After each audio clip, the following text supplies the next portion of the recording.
The Breakdown by Strike module aggregates positions and exposures by strike based on filter selections and helps identify positioning at different strike levels.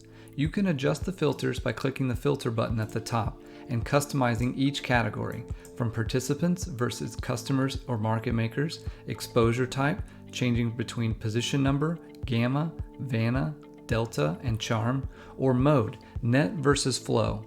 Flow mode will allow you to see the change in positioning between 2 time points intraday. You can also adjust the expiration and the strike range at the bottom. You can also adjust filters using the drop-downs at the top of the screen. In order to adjust chart properties and visuals, click on Positional Insights at the top of the screen.